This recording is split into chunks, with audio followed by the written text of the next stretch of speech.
নমস্কার বন্ধুরা, রসনালয়ে আপনাদের সবাইকে স্বাগত।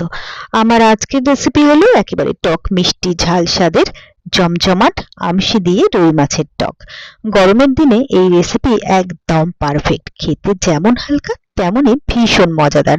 খুব কম উপকরণে আর সহজ পদ্ধতিতে বানানো এই ঐতিহ্যবাহী বাঙালি রান্না সকলের মন জয় করবেই। তো এর জন্য প্রথমেই আমি নিয়ে নিয়েছি আমশি। এবারে আমশিগুলোকে একটু ধুয়ে নিলাম, কারণ এর মধ্যে প্রচুর পরিমাণে নুন লাগানো থাকে। তো সেই জন্য আমশিগুলোকে একটু ধুয়ে নিয়ে এবারে একটা বাটির মধ্যে নিয়ে নিয়েছি গরম জল। গরম জলের মধ্যে আমশিগুলো দিয়ে দিলাম যাতে আমশির টকটা ভালোভাবে বের হয় তার জন্য। এরপরে এদিকে নিয়ে নিয়েছি রুই মাছ, ভালো করে ধুয়ে পরিষ্কার করে। তারপরে মাছের মধ্যে দিয়ে দিচ্ছি নুন, হলুদ আর দিয়ে দেবো লাল লঙ্কার গুঁড়ো। এবারে এই সব কিছু দিয়ে মাছগুলোকে ভালো করে মাখিয়ে নেব। আর এই আমশিগুলো কিন্তু আমার ঘরে তৈরি, আর তার জন্য এটা খেতেও কিন্তু হবে আরো বেশি সুস্বাদু। এবারে গ্যাসের মধ্যে একটা কড়াই বসিয়ে দিয়েছি। কড়াইটা গরম হয়ে গেলে তার মধ্যে দিয়ে দিতে হবে সর্ষের তেল। এবারে তেলটাকে ভালো করে গরম করে নিতে হবে। তো তেলটা ভালোভাবে গরম হয়ে গেলে এর মধ্যে দিয়ে দিলাম রুই মাছগুলো। তো প্রথমে দুটো রুই মাছ দিলাম, তারপরে ভাজা হয়ে গেলে এক পিঠটা উল্টে দিলাম যাতে অপর পিঠটাও ভালো করে ভাজা হয় তার জন্য। তো মাছটাকে ভেজে তুলে নিলাম। এইভাবে আরো যে কটা আছে সেগুলোকে ভেজে তুলে নেব। এদিকে আমার প্রায় 10-15 মিনিট হয়ে গেছে। তো আমশি থেকে কিন্তু টকটাও ভালোভাবে বেরিয়ে গেছে। হাত দিয়ে আরেকটু ডলে নিলাম যাতে ভালোভাবে টকটা বেরিয়ে যায়। এরপরে যে তেল রইলো তার মধ্যে দিয়ে দিলাম সর্ষে আর শুকনো লঙ্কা ফোড়ন। একটু নেড়ে ছেড়ে এটাকে ভেজে নিয়ে বেশ যখন একটা গন্ধ বেরিয়ে গেল তখন আমশি ভেজানো জলটা দিয়ে দিলাম। আর দিয়ে দিচ্ছি হলুদ আর স্বাদমতো নুন।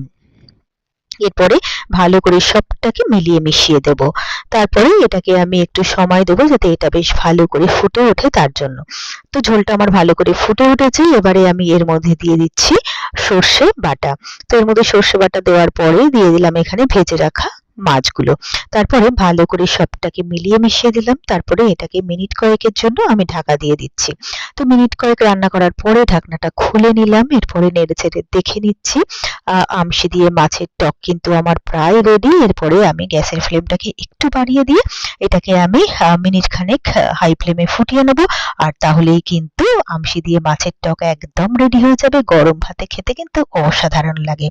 তো ব্যাস, তৈরি হয়ে গেল আমার খুব সহজে আর খুবই চটপট দারুণ টেস্টি আমশি দিয়ে রুই মাছের টক। আর আমার এই রেসিপিটা যদি আপনাদেরও ভালো লেগে থাকে তাহলে আপনারাও বাড়িতে ঠিক এইভাবে একবার ট্রাই করে দেখবেন। আমি কথা দিতে পারি আপনাদের সকলেরই ভীষণ ভীষণ ভীষণ ভালো লাগবে।